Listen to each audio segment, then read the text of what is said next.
To my video. This is going to be my thoughts on Agents of S.H.I.E.L.D. Season 6, Episode 5, The Other Thing. This episode is rated TV 14, so will this video be? Like all other videos I've done on the show, there will be spoilers for the episode and everything MCU and MCU adjacent leading up to it, most of which I love, certainly every episode of this show. Yeah, let's dive right in. So if I understand correctly, the various plot lines are converging, as it seems like the Shrike are what destroyed, let's see, I think they called it Kronia 2, the Chronocom home planet. And yeah, by the end of the episode, you know, Fitzsimmons are still in space, but the others have returned to Earth to the lighthouse. Yeah, and just as I had, you know, theorized, yeah, Sarge and his crew are apparently not the bad guys. They're trying to stop Shrike.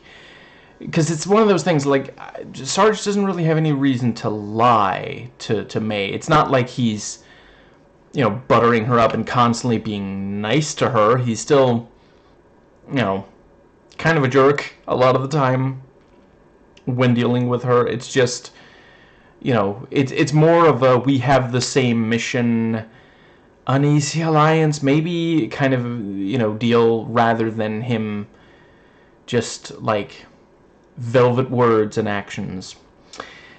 Now, I keep going back and forth on which it is, but I think, yeah, right now what I've landed on is the clips we keep seeing of May, you know, at first I thought it was like a Tahiti thing, but Tahiti-like.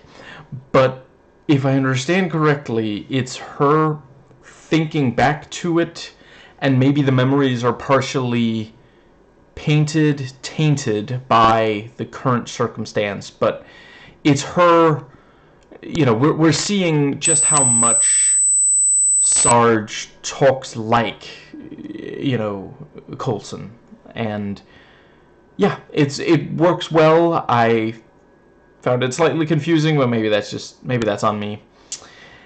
Let's see. Right, I quite liked, you know, Sarge. You know, he's like, Snow, your movie is tanking, and Disney have decided not to really stand up for Rachel Zegler, even though she's not really done anything particularly wrong. But, you know, the anti-woke chuds are 100% convinced, well, pretending to be anyway, that it's her fault. And right, I like, we don't even see Jaco and Pax in this episode, but just the thing about, you know, the big one almost never talks, but the little one, Chatterbox, you know, like, okay, yeah, that's yeah. And it was also, you know, we don't really need to see them be interrogated, because, yeah, I buy that they wouldn't be very useful. They'll just, you know, Elena says the one thing she can say with certainty about them is they refer to their Coulson as Sarge, you know. Let's see, very interesting that the Shrike are connected to the Kneebone, no, the crap. What were they called again? The rocks from earlier seasons, you know, time travel aids and among other things. Anyway, yeah, the genuinely really interested to see where they go with that. And poor Fitz having to figure out time travel again. And the thing about, you know, Gemma is there, yeah, but he wanted her out of danger. And yeah, Enoch actually, you know, gasses Fitz. And, you know, he does specify, you know, the thing about, you know, I will always consider you my best friend. Bestie! That was great, yeah. But yeah, and it's again one of those things, like, they keep making sure, like, yeah, technically Fitz and Simmons are now back together, more or less, but it's not quite the way they hoped, kind of thing.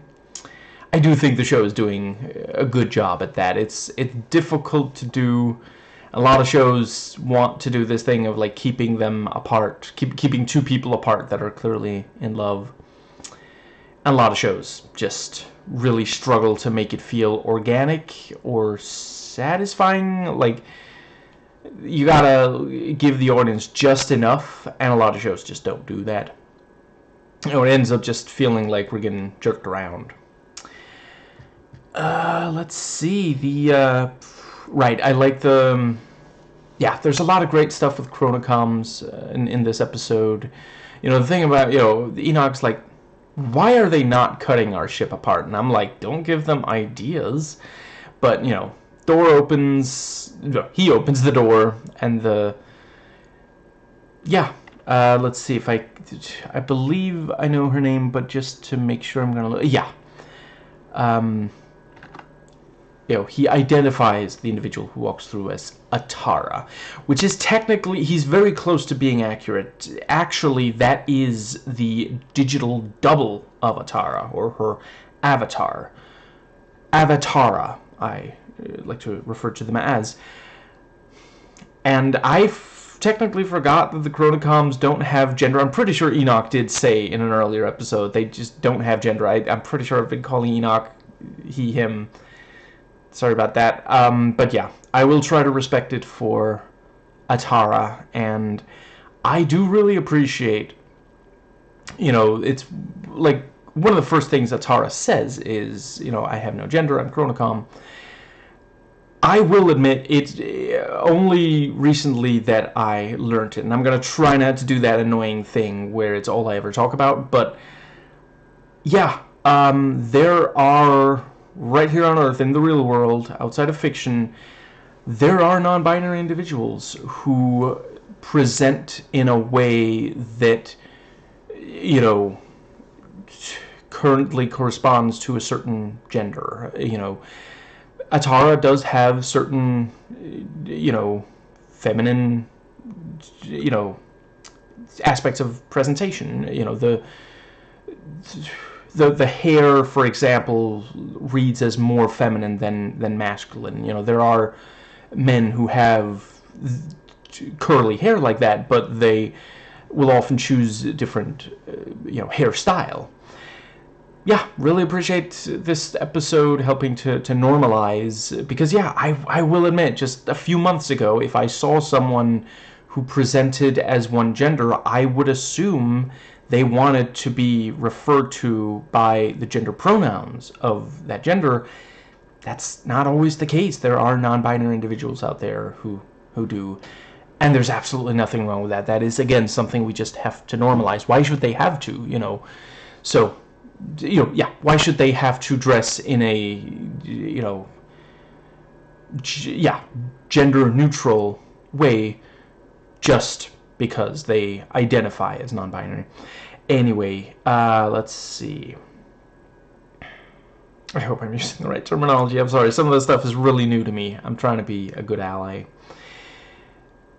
Yeah, you know, the thing about it, even for you, this is very aggressive. What happened?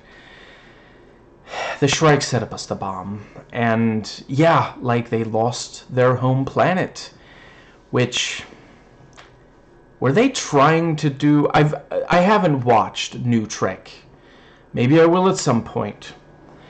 But I have heard a number of fans of old Trek, yeah, the Star Trek before the new ones, criticize that. I suppose I won't give away exactly which, but I know of at least one bit of New Trek where someone lost their home planet and it made them, like, really aggressive and behave out of character. I don't know if this episode is, or this arc, I guess, is this show trying to do better than that, maybe? Because this is not the first time we've met Chronocoms. Let's see, was it start of season 5? When did we meet Enoch? Anyway, yeah, yes.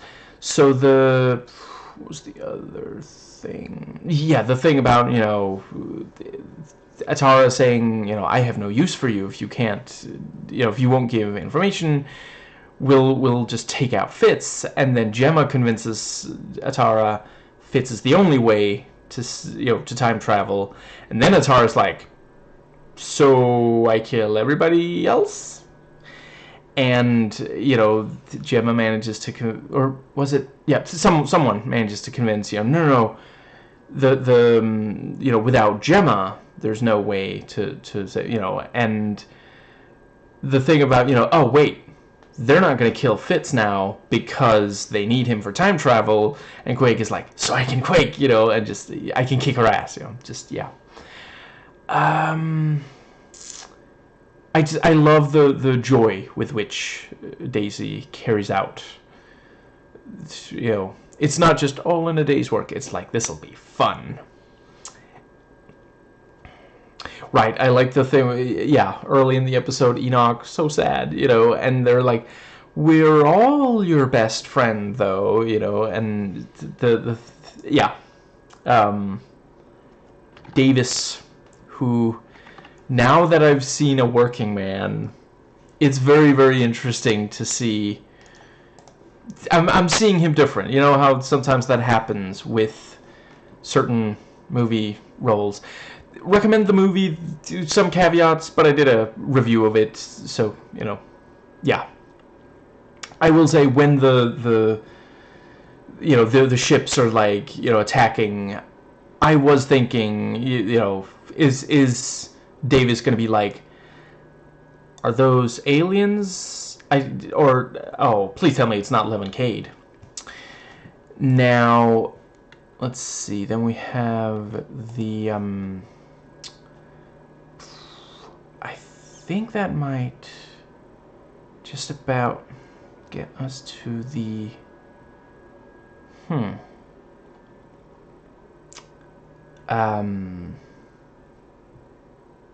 yeah, you know, Gemma giving up herself to save the rest of them, and saying, you know, let the rest of them go, and I will help Fitz time travel. Let's see. I thought the conversation between Elena and Mac was quite good. I do really appreciate this.